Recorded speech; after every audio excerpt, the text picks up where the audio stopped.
Saudara Gubernur DKI Jakarta Pramono Anung menegaskan akan mengambil langkah cepat dalam menghadapi cuaca ekstrim dan curah hujan tinggi yang menyebabkan banjir di sejumlah wilayah ibu kota. Pramono Anung bilang menyiapkan modifikasi cuaca di wilayah Jakarta. Gubernur Pramono Anung mengatakan modifikasi cuaca untuk mencegah hujan ekstrim sudah dilaksanakan karena cuaca ekstrim diperkirakan bakal berlangsung hingga 25 hari ke depan. Ia meminta warga Jakarta tetap waspada akan potensi banjir atau pohon tumbang yang telah menimbulkan korban. Selain itu, Pemprov DKI Jakarta juga berencana akan menormalisasi sejumlah aliran sungai.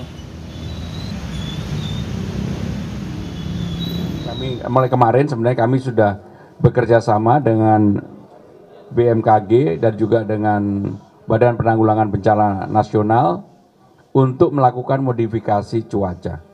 Budgetnya sudah kita siapkan karena memang ada kemungkinan 25 hari ke depan ini beberapa kali akan terjadi anomali dan cuaca ekstrim. Hujan lebat dan juga angin kencang melanda Jakarta menyebabkan banjir di sejumlah titik dan pohon tumbang yang menyebabkan korban jiwa. Bagaimana sebenarnya langkah mitigasi pemerintah DKI Jakarta di bawah Gubernur Pramono Anung? Kita akan bahas malam hari ini bersama staf khusus Gubernur DKI Jakarta bidang pembangunan tata kota, Nirwono Yoga. Selamat malam, Mas Nirwono. Selamat malam, Mbak Audrey. Apa kabar? Ya, baik. Ada juga bersama kami pengamat kebijakan publik, Trubus Rahadiansyah. Pak Trubus, selamat malam. Ya, selamat malam Mbak Audrey, selamat malam Pak Nirwono Yogo. Selamat malam Mas Trubus. Ya, saya mau tanya dulu ke Mas Nirwono. Mas Nirwono, ini Jakarta banjir lagi nih. Sekarang aja hujannya sudah lebat, angin kencang juga. Kemarin ada di beberapa titik banjir, salah satu yang disoroti adalah kawasan Kemang dan juga Dharma Wangsa. Kenapa Jakarta banjir lagi nih sekarang? Ya, saya membagi ada 3 catatan ya dari hasil ratas tadi pagi ya evaluasinya. Yang pertama untuk bicara banjir dulu ya. Dari banjir ini kita mengevaluasi untuk saat ini banjirnya fokus kepada banjir karena saluran drainase terutama ya.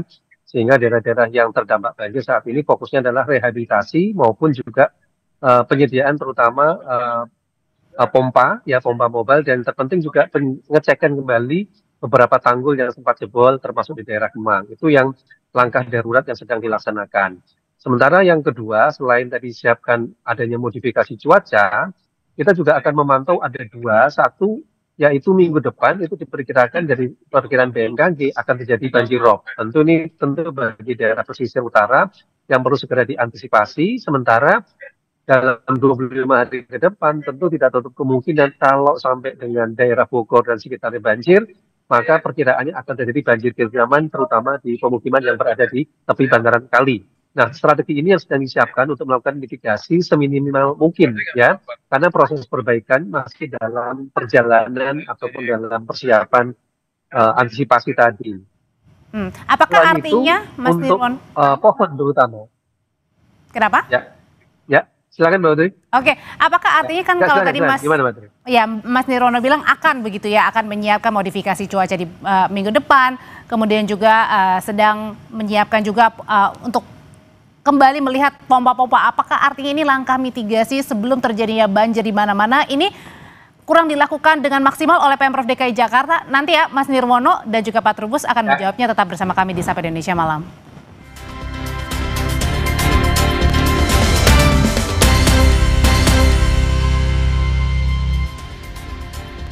Masih di Sapa Indonesia Malam, Mas Nirwono, jadi menyambung pertanyaan saya sebelumnya, kalau Jakarta banjir lagi nih sekarang, pertanyaannya apakah mitigasi atau langkah pencegahan untuk tidak banjir lagi Jakarta ini kurang maksimal dilakukan Pemprov DKI? Ya, sebenarnya secara umum dari pantauan kami di lapangan, apa yang sudah dilakukan cukup optimal ya, dengan pertimbangan adanya cuaca ekstrim yang sedang terjadi. Misal dalam kasus kemarin itu kan curah hujannya sudah mencapai 200 mililiter per hari, Mbak Asri. Jadi dengan pertimbangan itu tentu perlu ada upaya ekstra dari teman-teman untuk bersiaga 24 jam. Seluruh rumah pompa dan juga petugas dari SDA serta dari pihak kelurahan saat ini bersiaga 24 jam untuk mengantisipasi 25 hari ke depan. Perlu dicatat saat ini adalah dalam kasus musimnya musim pancaroba ya. Sehingga kita masih terus mempersiapkan diri untuk mengantisipasi pada puncak musim hujan yang biasanya terjadi nanti pada bulan Januari dan awal Februari, Mbak Audrey. Jadi langkah besar disiapkan untuk mengantisipasi ada 3 hal. Yang pertama tentu antisipasi dari banjir rob terutama. Kedua tentu dari banjir yang tadi dikatakan untuk banjir kiriman, terutama pemukiman yang di bantaran kali. Dan yang ketiga tentu adalah memperbaiki atau rehabilitasi saluran drainase untuk banjir lokalnya. Dan tiga ini difokuskan pada tahap memitigasi pada puncak musim hujan di Januari atau Februari. Nah, saat ini tentu persiapan itu masih berlangsung ya. Artinya dengan semua kemampuan yang ada diupayakan untuk memitigasi bencana banjir. Di samping itu juga tentunya pohon tumbang ya, pohon tumbang yang kemarin sempat terjadi juga saat ini sudah dilakukan. Meskipun banjir udah kejadian terjadi kemarin terutama juga ya Mas Nirwono ya.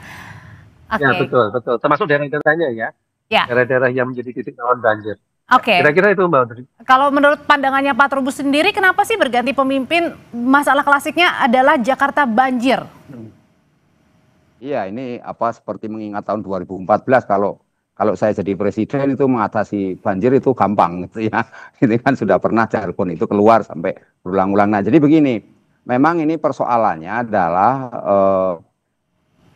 minimnya itu ya istilahnya kolaborasi sinergitas yang kita sekarang sebut wilayah aglomerasi. Kalau dulu disebut Jabodetabek. Karena apa? Karena sebelum kepemimpinan Pak Pram ini memang ego sektoral antar wilayah itu menjadi problem tersendiri di mana masing-masing mengambil kebijakannya secara fokus di daerahnya masing-masing, akan tetapi minim kerjasamanya, koordinasinya dengan daerah lain. Nah, yang kedua, saya berharap memang kan pertemuan hari Rabu kemarin kalau nggak salah itu sudah ada kesepakatan antara kepemimpinan kepala daerah yang ada di wilayah aglomerasi untuk mengatasi masalah kemacetan, banjir dan sebagainya. Nah, idealnya Mbak sebenarnya kan yang ketiga saya mikirkan kalau kemarin ada pohon tumbang kemudian sampai membawa korban itu sebenarnya sudah bisa diantisipasi. Di mana misalnya itu kalau BMKG sudah menginformasikan dan Pak Gubernur juga sudah tahu bahwa misalnya 25 hari yang akan datang akan terjadi cuaca yang makin ekstrim, kira-kira seperti itu. Nah, itu harusnya masyarakat sudah tidak lagi parkir mobil di bawah pohon gitu. Jadi itu yang harusnya disingkirkan. Artinya itu ada suatu kebijakan regulasi yang mengatur di mana kemudian mewajibkan RT RW termasuk tokoh-tokoh masyarakat ataupun komunitas-komunitas untuk tidak untuk tidak memberi ruang kepada warga parkir di bawah pohon. Itu yang harus karena pohon-pohon di kita ini kebanyakan sudah tua dan memang persoalannya kan kalau misalnya ada yang berpendapat kalau mau ditebang semua ya jadi gundul kita kan gitu. Tapi persoalan lain adalah memang ini juga bagaimana istilahnya sidak ya atau antisipasi terhadap potensi roboh kan yang mobil Lexus itu kan memang lagi jalan Mbak gitu. Jadi kalau tiba-tiba roboh begitu kan berarti ada sesuatu yang tidak beres di situ gitu. Ada something wrong lah menurut saya dari tanggung jawab pemerintah. Karena ini semuanya harus tanggung jawab. Tapi kalau tadi Mas Pram ketika diwawancarai adalah sebenarnya melakukan juga kok untuk pemangkasan begitu ya meskipun beberapa hari sekali tapi sekarang dirutinkan. Apakah karena beberapa hari sekali ini pemangkasan pohon jadi bisa tadi menyebabkan akhirnya korban jiwa, pohon jadi jatuh akibat angin kencang? Iya bisa saja Mbak, karena memang debit air istilahnya curah hujan yang tinggi, angin juga kencang kan ini tidak bisa diprediksi karena ini sifatnya alam. Tetapi kan harusnya ada dari pihak Pemda, kemudian Pemprov terutama memikirkan bagaimana kemudian bahasa kasarnya memitigasi agar tidak terjadi korban-korban yang berlanjutan. Nah ini kan korban hampir setiap banjir bandang lah kalau di Jakarta itu mesti ada membawa korban. Nah ini kan hal yang harusnya bisa istilahnya bisa diminimalkan gitu ya sehingga jangan sampai kalau hujan kayak kemarin hujannya sebenarnya nggak terlalu lama kemarin itu hujannya ya hanya 2 jam 3 jam lah kira-kira seperti itu tapi langsung karena drainase yang tadi katakan oleh Pak Nirwono itu memang belum optimal misalnya perawatannya dan berbagai hal yang terkait dengan drainase itu mengakibatkan kemudian air menggenang. Nah air menggenang ini juga akhirnya dibarengi dengan curah hujan tinggi, kemudian juga angin yang kencang tadi. Ini kan hal-hal yang artinya ketika tadi drainasenya bisa dilakukan optimal, harusnya tidak terjadi banjir ya, Pak Trubus ya? Gitu. Ya harusnya kalaupun banjir tidak sampai menggenang seperti ini. Artinya kan dalam posisinya cepat surut. Itu asumsinya. Yang kedua memang warga sendiri ini, kesadaran warga juga jadi problem Mbak kita ini. Bagaimana kita sudah berulang-ulang katakanlah mengedukasi, mensosialisasi. Tetapi warga banyak sekali yang membuang sampah atau membuang hal-hal yang ini yang kemudian drainase itu jadi mampet gitu loh Mbak. Ini kan persoalan yang selalu klasik lah. Sehingga dulu ada kebijakan dari Pak Gubernur Pak Anies itu supaya membuat sumur resapan, itu juga nggak efektif juga untuk mengatasi persoalan ini. Jadi ada akhirnya memang dibutuhkan ini apa semacam kebijakan komprehensif yang nanti Mas Nirwono, ya, saya harap itu ya dengan karena mendampingi Pak Gubernur, jadi bisa ke depannya mengantisipasi dengan baik dan bisa meminta kepada para pakar-pakar yang terlibat di dalamnya untuk mengantisipasi jangan sampai ini terulang terus. Ya, dan jangan sampai telat gitu ya. Kalau gitu, oke, Mas Nirwono, tadi yang catatannya bukan hanya soal drainase, tetapi juga ada tembok tanggul yang kemudian roboh begitu, dan akhirnya menimpa warga sampai sekarang ini juga belum diperbaiki. Itu gimana? Apakah memang harusnya bergerak cepat, tapi kenapa lambat begitu? Betul. Jadi saat ini kita sudah mendengarkan dari instruksi kepada Pak Gubernur ya, kepada seluruh jajaran, ditanya dinas SDA sampai bahkan tingkat kelurahan untuk segera memperbaiki jika ada tanggul jebol yang rusak ataupun tanda-tanda mau retak misalnya, itu dapat segera diantisipasi. Nah, kita berharap di 267 kelurahan itu bergerak secara bersama untuk mengantisipasi hal-hal yang tadi bisa ditimbulkan jika terjadi tanggul-tanggul jebol. Nah, saat ini laporan terbaru yang kami terima dari dinas SDA, seluruh kawasan yang rawan banjir sedang dalam pengamatan siaga 24 jam, Mbak Audrey, Mas Rubus. Jadi kita berharap dengan perubahan cuaca yang masih pancaroba ini, bahkan kalau dari perkiraan BMKG 25 hari ke depan, tentu ini menjadi semacam awal untuk melakukan mitigasi bencana secara besar-besaran. Sehingga diharapkan nanti pada puncak musim hujan kita Pemprov DKI beserta warga masyarakat bisa jauh lebih siap. Yang perlu saya garis bawahi adalah tadi ya, untuk penanganan banjir sendiri itu ada 3 fokusnya, Mbak Audrey, Mas Trubus. Tentu pertama adalah banjir lokal yang terjadi di beberapa titik, kemudian nanti antisipasi banjir rob minggu depan sesuai dengan perkiraan BMKG, dan yang ketiga tentu mengantisipasi banjir kiriman pada saat puncak musim hujan nanti. Nah, ini 3 hal yang sedang dilakukan secara paralel. Sementara puncaknya kapan sih, Mas Nirwono? Kalau dari pemerintahan BMKG, puncak musim hujan itu ada di akhir Januari dan awal Februari, Mbak Audrey. Jadi itu rata-rata kalau dalam 20 tahun terakhir ini puncak musim hujan dan puncak banjir itu selalu terjadi di akhir Januari atau awal Februari. Nah, ini biasanya yang menjadi perhatian fokus dari Pemprov DKI. Kita berharap dalam waktu 2 bulan ke depan persiapan-persiapan yang perlu dilakukan secara paralel tadi ya untuk antisipasi banjir bisa segera dilaksanakan, termasuk tentunya tadi penataan ataupun audit pohon sedang dilakukan secara serentak oleh Dinas Pertamanan di 5 wilayah untuk memastikan pohon-pohon mana saja yang perlu dipangkas, dirapikan, bahkan dalam kondisi tertentu yang terpaksa ditebang. Nah, itu yang sedang diinstruksikan dalam beberapa hari ke depan. Iya. Cepatnya itu. Berkaitan dengan pohon yang tumbang akhirnya mengakibatkan korban jiwa, ini nggak main-main loh, Mas Nirwono. Kurang dari 1 pekan ada 2 korban jiwa akibat tertimpa pohon begitu kendaraannya. Nah, ini gimana perhatiannya ke depan nih supaya tidak ada lagi kejadian serupa? Betul. Dari catatan kami ya, audit pohon yang sedang dilakukan, kita sedang membagi 3 kawasan utama, yaitu kawasan yang hijau itu berarti kawasan masih aman oleh warga. Kemudian untuk kawasan yang kuning itu kawasan yang perlu penataan atau pemangkasan atau perapian pohon, dan yang ketiga adalah kawasan yang diperkirakan pohon rawan tumbang. Untuk warga Jakarta maupun warga Bodetabek yang beraktivitas di wilayah Jakarta, kita memberi catatan untuk waspada terutama daerah seperti daerah Menteng, Kebayoran Baru yang banyak didominasi oleh pohon-pohon lebih berusia 50 tahun, dan juga terutama jalan-jalan raya utama ya seperti daerah Rasuna Said ya, MP Haryono maupun kawasan Warung Buncit ya, serta kawasan Es Parman ya yang jalan utama untuk menghindari daerah-daerah yang banyak pohon besarnya. Nah, yang parkir saya setuju tadi Mas Fokus ingatkan, untuk saat ini akan lebih aman kalau seluruh warga parkir di dalam gedung ya, menjauhi dari pohon-pohon, karena pohon itu juga ada yang berada di dalam wilayah parkir ya. Di beberapa pusat perbelanjaan saya pantau banyak pohon-pohon juga yang jadi halaman parkir. Nah, ini tentu harus dihindari dulu ya terus saat pancaroba ini, karena cuaca ekstrim dan kondisi yang bisa berubah setiap saat dari panas menjadi. Tapi kadang ada ketakutan juga, Mas Nirwono, ketika parkir di basement misalnya banjir seperti di Kemang.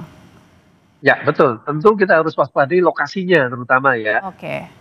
Catatannya adalah hindari lokasi-lokasi yang rawan pohon tumbang dan juga waspada terutama daerah-daerah yang saat ini menjadi kawasan langganan ataupun rawan banjir tadi, Mbak Audrey. Nah, kira-kira itu dulu. Namun demikian, Pemprov DKI dalam waktu 24 jam ke depan tentu akan selalu siap siaga. Kira-kira itu yang bisa diinformasikan. Pak Trubus, balik lagi nih, ketika setiap ganti pemimpin pasti kan masalah yang dibawa adalah bagaimana caranya mengatasi banjir ya. Tapi sampai sekarang ini klasik Jakarta masih banjir. Sebenarnya ada kesalahan atau kekurangan di mana sih sebenarnya selain tadi karena daerah aglomerasi harusnya bisa bersatu begitu ya antar pemimpin daerah lainnya di Jakarta. Selain itu apalagi sebenarnya catatannya Pak Trubus? Catatannya ya ini keterlibatan pemerintah pusat yang minim. Jadi pemerintah pusat itu kalau sudah urusan banjir diserahkan urusan daerah masing-masing. Jadi dia sendiri seperti pemerintah pusat seperti penonton. Nanti kalau ada korban barulah teriak-teriak gitu kan. Jadi tidak ada pikiran bagaimana kemudian mengkoordinasikan wilayah aglomerasi dalam ini kepala daerah itu. Ini kan semua pertemuan hari Rabu kemarin hanya gagasan dari kepala daerah sendiri kan, kesadaran kepala daerah. Tidak ada kemudian political will dari kementerian terkait, artinya dari pemerintah pusat. Itu ya Mbak yang jadi problem sehingga apalagi pemerintah pusat sekarang pikirannya bagaimana kita sudah mau pindah ke IKN mungkin ya. Jadi karena 2028 sudah mau jadi ini kan, jadi ibu kota politik setidaknya. Nah, jadi ini juga menjadi seperti ada kesan pembiaran gitu kan, pembiaran bahwa itu diurus oleh daerah bukan urusan pusat, padahal semua aset-aset yang ada pun infrastruktur itu juga memiliki pusat dan pusat harus ikut bertanggung jawab terhadap persoalan-persoalan yang muncul. Berarti artinya tidak hanya melempar ke daerah-daerah gitu ya? Iya, nggak boleh dong kalau ini semua, apalagi nanti ini kan mendesak juga Undang-Undang DKJ itu sudah menetapkan mengenai Dewan Aglomerasi.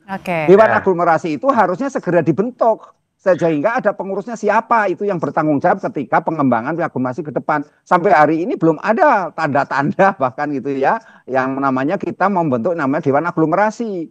Nah ini kan hal yang penting di mana kemudian apakah pembangunan nanti dimulai dari Jakarta dan kita tahu Jakarta maunya menjadi kota global, tetapi tanpa ada dukungan dari wilayah aglomerasi atau wilayah tetangga gitu ya, itu nggak akan mungkin terwujud, Mbak. Berat karena apa? Karena Jakarta itu dihadapkan oleh situasi internal di Jakarta sendiri dan anggaran juga yang besar yang harus ditanggung oleh pemerintah Pemprov DKI Jakarta. Begitu, Mbak. Oke, sudah kita tangkap pesannya. Boleh, singkat aja, Mas Nirwono. Saya menambahkan sedikit hasil pertemuan Rabu kemarin yang disampaikan Mas Trubus. Ada 3 PR memang. Yang pertama tentu adalah kesesuaian tata ruang ya antara DKI Jakarta dengan tata ruang Jabodetabek itu harus sama satu suara ya dalam hal penggunaan atau pemanfaatan ruang.